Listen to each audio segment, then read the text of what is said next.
2020年5月28日，李克强总理在回答记者提问时透露了一个轰动性的数据：中国有6亿人的月收入不到1090元。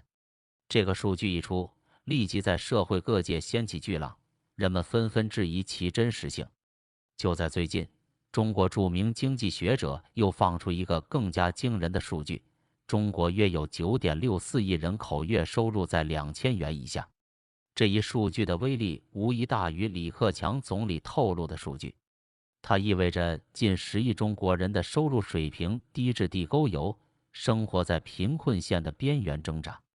这让人们不禁要问，在中国经济快速增长的同时，为何还有这样大规模的低收入人口？收入分配为何这么不公平？1000元的收入，在当前中国的消费水平下，可以买到什么？在1线城市，可能几天的伙食费就花光；在3、4线城市，勉强可以付掉房租；在农村，可能能维持温饱，但根本无力改善生活。39.1%的中国人正生活在这样的状态下，堪称是生存现象。更令人惊心的是，在这5.47亿月收入低于1000元人群中，有546万人是零收入，2.2亿人月收入才500元左右，4.2亿人月收入低于800元。这些数据背后是千千万万个无助的生命。如果我们按中低收入标准，以月收入2000元为限，则中国月收入低于2000元的低收入群体总数会扩大到9.64亿，几乎接近10亿大关。这一数字揭示了中国收入分配失衡的惊人现实，近10亿国民生活在收入只相当于发达国家平均水平的1%左右的状态。相比之下，2018年美国人均年收入高达3.6万美元，平均每月3000美元，相当于22000元人民币，是中国的8倍还多。即便看人均可支配收入，2019年中国也只有30733元，而美国高达30多万元人民币，足足高出10倍。由此可见，不管从哪个角度看，中国与发达国家的差距都非常巨大，10亿国民生活在别人的1%水平，这已经严重影响整个国家的发展水平和国际影响力。在这样的背景下，中国离成为真正意义的发达国家还差很远。在人均 GDP 方面，中国才1万美元左右，而发达国家标准线是3万美元。无论是收入、教育、医疗，中国的普通老百姓与发达国家的差距都在10倍以上徘徊。据报告数据，中国有近43%的人口月收入在1090元以下，近69%的人口月收入在2000元以下，近84%的人口月收入在3000元以下，5000元以下更高达95%。这揭示了一个惊人事实：中国依然有近10亿底层民众生活在属于发达国家的贫困线以下或贫困线边缘。他们中绝大多数都集中分布在农村和中西部落后地区。10亿人口超过世界上绝大多数国家的总人口，他们生活在收入只相当于发达国家人均水平的1/10或更低的状态。许多生活必需品对他们来说都是奢侈品，比如牛奶、鸡蛋、肉类。我们一家老小1个月才买1次鸡蛋，过年做饺子才会吃一点肉。陕西农民李明说，在他们眼中，电视购物里面的世界与自己生活在2个星球。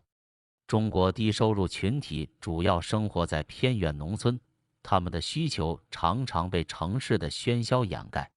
有的时候，我也好羡慕那些过年可以买新衣服、新鞋子的城里人。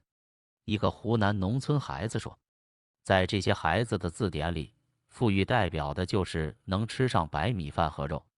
这个令人震惊的数字背后，是中国收入分配现状阴暗的一面。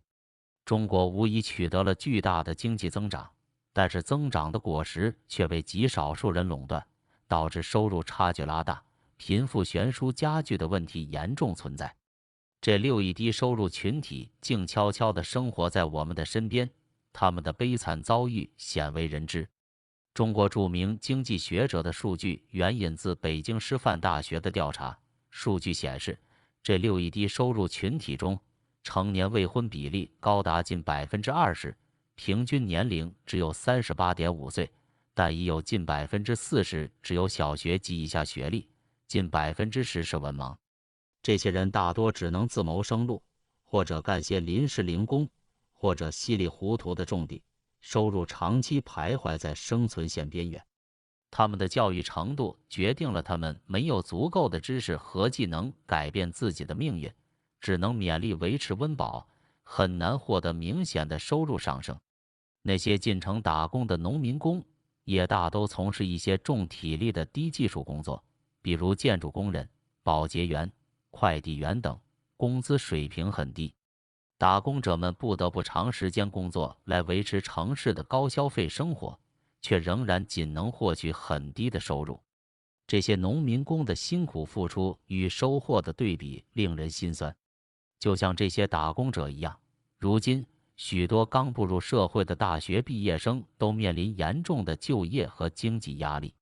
大学4年终于毕业，竞争激烈的环境下，一个月的工资只有2000元。